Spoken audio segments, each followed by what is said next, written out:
Hello and welcome once again to EWTN's Bookmark. I'm Doug Keck, your host. Our guest author is Father William J. Slattery, author of Heroism and Genius, How Catholic Priests Built and Can Rebuild Western Civilization, published by our friends over at Ignatius Press, available through our religious catalog. Welcome, Father, to EWTN's Bookmark. Thank you. Good to have you here for the first time. I know people remember back in the fall of last year, you were on with Father Mitch Pacwa talking about this particular book as well. Let me ask you a question here. You talk about how Catholic priests help build and can help rebuild Western civilization. It needs to be rebuilt. Yes, it needs to be rebuilt, and few are those who would deny it. Many are those who would wish that it were not rebuilt in any shape or form. Basically, we are living in the final stage of a four-phase revolution against the socio-political and cultural ethos of Western civilization that was created by Catholics over the course of the 700-year-long epic struggle from the collapse of the Roman Empire until the 11th century. Well, what would somebody say? They say, well, it was great that the church needed to step in when, the collapse of the Roman Empire until the Renaissance, and somebody needed to kind of keep the flame alive, and it's good that the church did that. But these days, is it really the church's function to rebuild Western civilization, or has that moved on to other people's responsibility? The fundamental point to be remembered is that all that is truly worthy of human dignity in our present civilization today came about as the result of the Catholic fusion of three different cultures during the Dark Ages. Firstly, the rational mentality of ancient Greece. Secondly, the gospel mentality. But thirdly, the energetic mentality, if you would have it, the passion and drive towards progress of the barbarians who had invaded Europe during those centuries. Catholicism fused all of this, imbuing it with a specific genius that comes from the core truths of Catholicism into a vibrant culture that created really everything that is true and noble in modern society, from the culture of rule by law, free enterprise economics, the culture of individual human rights, and so on and so forth. Right. Catholicism created the climate, the soil, and gave the seeds for Western civilization. And in that climate, and with that soil, and with those seeds, only a certain type of culture could emerge. It was one in which certain things would thrive, such as free enterprise economics, but others definitely would not, such as slavery, with the result that Western civilization was the very first civilization that actually peacefully abolished slavery. Let me ask you, now you say on one hot, muggy afternoon in August, the inspiration to write Heroism and Genius struck me as I worked in the 17th century rare books room of the library at the Casa Santa Maria, the graduate house of the Pontifical North American College in Rome. That's where students from the United States certainly go, for if they end up in Rome as a seminary. Now, what was it that made you think of doing that? You happen to be perusing some particular book, and why did that come to you, and in what way did it come to you? I was preparing a manual for the training of priests, a self-training manual for seminarians. And in that manual there was one chapter dedicated to the history of priests who had influenced culture. But that chapter kept growing until that hot, muggy August afternoon, I realized that that chapter would be worth a book in itself, and that it would be the most practical, convincing, and motivating way to inform priests of the real consequences that their priesthood has for transforming not just individual souls, but society at large. And then I realized it would be a magnificent way for all of us Catholics, whether priest or lay, to understand that Catholicism's ideas are what truly matter, that they have consequences, not only the eternal consequences for the eternal salvation of our souls, but also for the transformation of society and civilization. Right. You talk about here the mystic presence of so many saints and martyrs, you go on to say, moreover, the closer one gets to these heroes and creators, the better one is able to see through them. What do you mean through them? Catholicism is an organic reality. It is an organic reality because it is the organism of the mystical body of Christ. And from Christ, we receive, through baptism, the mystical participation in his lifeblood. Mm-hmm. And that lifeblood gives a clarity of mind into the very depths of meaning of reality, and it gives a supernatural energy that enables Catholics to make unique contributions to transforming the world around them. Mm-hmm. And that can be seen embodied in those men and women who, during the darkness of the Dark Ages, created an utterly unprecedented culture and civilization known to history as Western civilization. Let me ask you, sometimes, and you talk about it in the book, and the fact that you say, like, the church, you know, and the monasteries provided the light during the Dark Ages, mm-hmm. so to speak. Some people would say, well, the Dark Ages really weren't as dark as people make it out to be. What's your take? Historians have waxed and waned between the period between 300 AD and the year 1000 as an era of tremendous darkness and an era of... It's a long period of time. It's a long period of time. So there, it is, the darkness is a relative term. It is relative to the civilization that went before it, the Roman Empire, and to the civilization that came after it, Catholic Christendom. Mm-hmm. In reality, it was an age of savagery, mm-hmm. in which justice was equated with vengeance as a result of the barbarian invasions. But in that darkness, there was a citadel of light, and that citadel of light was the Catholic Church. Mm-hmm. And from that citadel of light, thanks to those transformed Catholics, the creative minorities of Western civilization, there emerged a new culture that transformed mm-hmm. every institution. Let me ask you, in the insights you have here, and you talk about the Celtic influence, the priests, the monks who you talk about in the book, and I'm wondering, because you were at the North American College at the time, and I'm thinking, was a concern is that you didn't see the young priests who were there seeing that aspect of their call, or did you see it in them, that sense that they had the ability to convert the world? It is very hard for our young people to have the vision, to have the knowledge that is in this book, Heroism and Genius, because they have usually never been taught history. Mm-hmm. As George Orwell said in his eerily prophetic book, 1984, when he puts into the mouth of Winston speaking to Julia, "Do you realize, Julia, that since yesterday, the past has been abolished. Mm-hmm. Every record has been destroyed or falsified. Every book has been rewritten. Every statue and street building has been renamed. Every date altered. And the process is continuing day by day and minute by minute. History has stopped. Nothing exists except an endless present in which the party is always right." Mm-hmm. Well.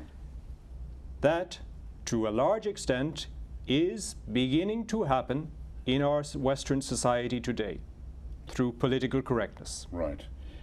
Heroism and Genius, you say, has 3 parts, and you say that part 1 has a triple objective. Why don't you tell us what that is? The triple objective is to show that certain paradigms that are characteristic of Catholicism created the cultural institutions of the West. Secondly, that those cultural paradigms were transmitted through men and women who embodied those paradigms in their own personal way of thinking and in their way of acting. Mm-hmm. And thirdly, it names the precise cultural institutions. Right, lays out outlines, milestones. And the milestones of socio-political, the socio-political development that enabled those cultural institutions to be put in place. Why did you feel it was important to do that first up? Because very few people have an idea, first of all, of how we got to now. The year 2018 mm-hmm. in Western civilization. But secondly, very few have any idea of the civilization that was created by Catholicism, which has been systematically destroyed mm-hmm. since approximately, in progressive degrees, the 1500s. Mm-hmm. And what was occurring in the 1500s that led to that in your mind? There are four emblematic dates in the history of the past 500 years that sum up the four-phase revolution which has led to our present situation. The first is 1517, the second is 1789, the third is 1917, and the fourth is 1968. The first revolution was that of Protestantism, which ruptured the organic union in the Catholic mind of reason, rationality, and the acceptance of divinely revealed truths, and also the rupture between past, tradition, and present, and the rupture between the individual and society, and the rupture between the church and state, in which neither controls society. There was a beautiful balance in which the church gave a soul to the Western civilization of Middle Ages, but it held back from political control. Right, and it had a check on what was going on. Whereas Protestantism destroyed that by making the church, the Protestant groups, subservient to the state. Cuius religio eius princeps. Whoever is the prince, then of his religion you should be. Right. That's what we saw in Germany, obviously. Exactly, and that is absolutely antithetical to the mind of Catholicism. So the principal ideas of Protestantism led progressively to the Enlightenment, whereby faith was rejected as anti-rational, and also to a spirit of rejection of the past, as if the past had nothing to contribute to our knowledge today, and a mentality whereby the new is always better. And the Enlightenment led to the 1789 revolution. Right. With its... You're talking about France. Yes, but that revolution has spread culturally throughout the West, summed up in liberté, égalité, fraternité. But that liberty, equality, fraternity has nothing to do with the Catholic concepts. It is a liberty from any type of moral constraint, whereas Catholicism... Kind of a libertinism, really. Exactly. Right. Whereas Catholic freedom is a freedom for excellence through virtue. The equality is an equality that involves destruction of difference, such as the modern day destruction of the difference between masculinity and femininity in the gender ideology. And thirdly, we are witnessing the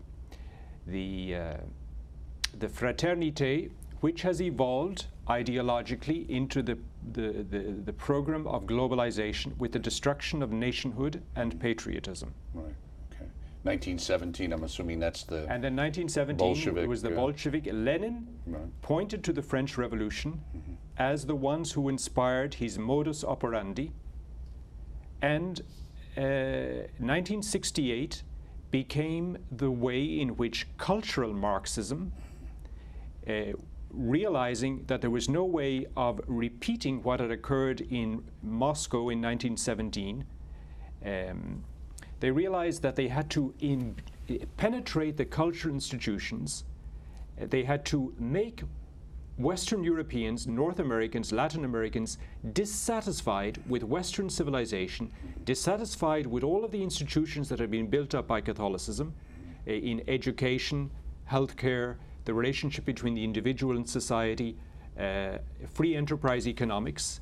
All of that had to be disparaged, despised, in order to make people so dissatisfied they would be open to the Marxist ideal of a nation in which the state was all important. Right. Even though people don't realize that's what it actually means many times. Exactly. Okay, so you talk about that, and then you talk about comprising chapters 2 through 5 describes a gradual shaping from 300 AD to 1000, which you call the embryo of medieval Christendom, and you talk about that in the book, and Ambrose, Augustine, Leo the Great, and Gregory the Great. And you say Ambrose is the one you see as this main player there?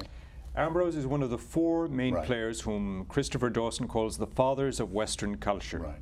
Ambrose capsized the social pyramid because in 390, when Emperor Theodosius ordered the massacre of 6,000 Thessalonians, Ambrose excommunicated him and said, "You shall not pass over the threshold of the cathedral, nor shall you receive Holy Communion until you do public penance for your sin. And although all the courtiers, everybody around Theodosius, the most powerful man in the world at the time, urged him not to give in, on Christmas Day, Theodosius went to the square of Milan in front of the cathedral, took off his purple imperial robes, put on the purple penitential garments, Right. and walked barefoot across the square, up the steps of the basilica, into the nave, and knelt before Ambrose to receive the absolution for his sin. That was a revolution, because only 80 years before, bishops, priests, lay Catholics had been thrown by Theodosius' predecessors into the Colosseum to be savaged by the wild beasts and undergo martyrdom. Right. And then part 3, you get to kind of like what the theme of the book is the idea of chapters 6 through 10, the decisive role of priests. So that's the question. You know, you kind of go through this history, it's very interesting, but you really focus in on the part that's played by the priests. And in fact, you, in many cases, talk about the power behind the throne being possibly a priest or a bishop. You know, you talk about the Alcuin of York as being one of the important players, right, with Charlemagne, right? Yes, yes. Yes, priests prayed, all Catholics, lay and priestly, played very important roles in the creation of Western civilization. Where would any of those priests have been if they had not had magnificent mothers? Where would the greatest kings of Christendom like Louis IX be without, in his case, that magnificent woman, Blanche de Castile, who really taught him all the fundamental principles that governed his way of governing France and transformed him into the greatest political ruler Western civilization has ever known. But essentially the priests were important because of the hierarchical structure of the church, but secondly because after the collapse of the Roman Empire, the priesthood attracted many of the most vibrant, energetic, clear-minded, intelligent offspring, both of the ancient Roman aristocratic families, for example Ambrose, or the sons, grandsons, great-grandsons of the barbarian leaders who had invaded Europe and been converted. Why? Because Catholicism presented an extremely clear identity. It affirmed, without any type of ambiguity, that Catholicism is necessary for the eternal salvation of one's soul and for the ordering of society as a pedagogical way in which to facilitate the salvation of one's soul. Well, why was that self-evident or became evident to the people of that time where it's clearly not to the people of this time? Because we have become very ambiguous in our presentation of Catholic doctrine, because of political correctness and because of a false type of ecumenism. Okay. Now you say, allow me to mention an unease that occurred to me one night while I was writing this book. I thought that since I'm a priest, it's only natural to wonder if I am not somewhat biased in this portrayal. For a while I considered using a pseudonym, but then you go on to say, as the ink flowed onto the paper, I began to realize that a book on Western civilization gained certain advantages by having a priest as the author. Why? Concrete example. One of the most influential groups of priests was that of the Irish monk priests, especially Columbanus, who created the monasteries in the area of France and Western Germany that provided the cultural substratum for producing the great leaders of Charlemagne's empire, the embryonic form of the Christendom of the 12th century, the beginnings of Western civilization. These monks were extremely effective in their mission because the barbarian leaders who encountered them were stunned by meeting such evidently intelligent, cultured, and energetic men who had made the tremendous sacrifice of celibacy and who lived their celibacy and chastity as an expression of powerful, self-sacrificing love in order to be spiritual fathers. The result of their influence created a new institution in Western civilization that continued to be influential up to approximately the French Revolution. And that was the figure of the court chaplain. In other words, the priest who was the personal advisor and confessor and spiritual director to the emperor, king, or powerful lord. We will not know until Judgment Day, when all will be revealed, the extent of the influence of those men, how many wars were avoided, how much poverty was alleviated, how many marriages were saved, and so on and so forth, because of the influence of these unsung heroes. Now you say here, allow me, however, to clearly underline this assertion about the key role of priests does not mean it does not assert the untenable claim to some type of monopoly on the achievements of priests. They're not the only ones who did anything. No. But they played an important part. Yes, yes. For example, I speak frequently of the roles of women who, during the Dark Ages, contrary to one of the great myths against Catholicism, were highly educated, just as highly educated as men. In fact, the very first program of universal education was brought into being by a Catholic layman, Charlemagne, evidently under the influence of Alcuin. And in that program of universal education, both girls and boys were just as highly educated, with the result that you had extraordinary women like Roswitha, a German author, the mother of, in some ways, of modern drama, and Hildegard of Bingen. And then in the area of politics, you had, for example, the first and perhaps the only commander-in-chief of a powerful army, Joan of Arc. Right. Now, Joan of Arc became commander-in-chief of the French army because of an entire culture that always believed that a woman could have that position because women had their own genius that had to be respected. And if, for extraordinary reasons, they were given the mission of being the leaders of the nation, then they had to be obeyed. In no other civilization will you find anything similar. Right. You say the purpose of this book is not lionizing and nostalgia or yearning to live in some mythical good old days and attempt to find excuses to handcuff progress to obsolete standards. Are you concerned that that's what people think you're trying to sell? Yes, because most people have believed the lie that has been spread for the past 50 years, that Catholicism and Western civilization are obstacles to progress. In fact, the very concept of progress is a Catholic idea. It does not exist in the Oriental civilizations.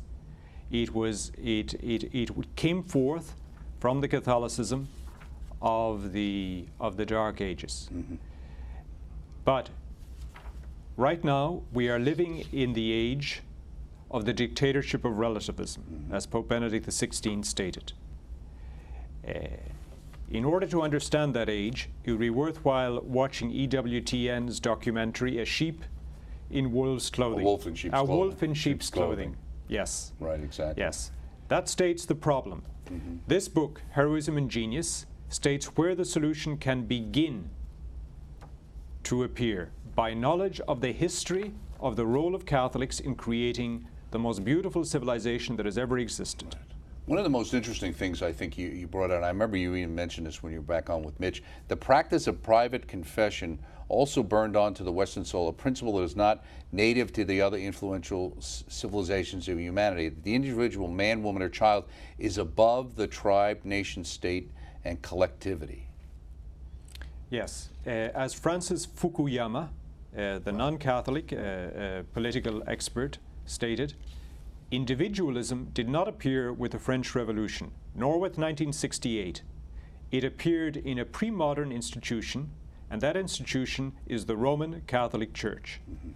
Because Catholicism, by very concrete measures, such as insisting that young girls should not be forced into marriage until they were free of the age to give their consent freely, and by insisting on the individual rights of women, for example, that women could hold on to rights of property after they entered into marriage, and so on and so forth, created this culture of individual dignity.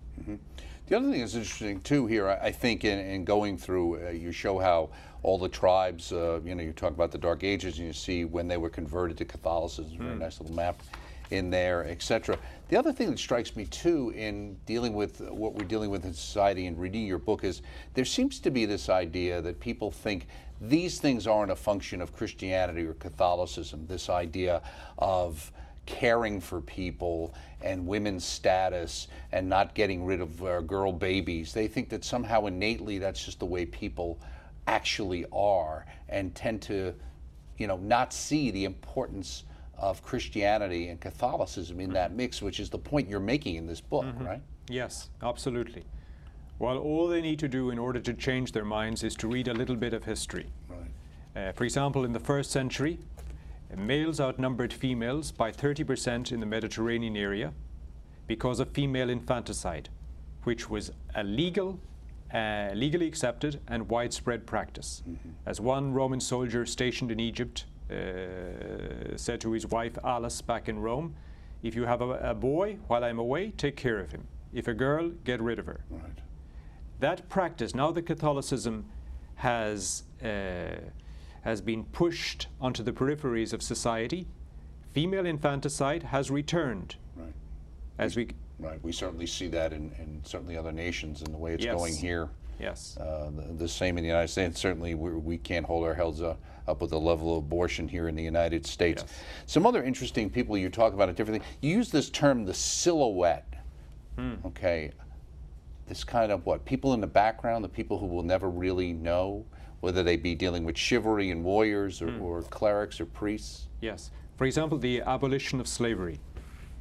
The main heroes in the abolition of slavery, which was widespread throughout Europe, almost as widespread as in the south of the United States up to the middle of the 19th century, were the ordinary parish priests in the tiny hamlets and villages of Europe.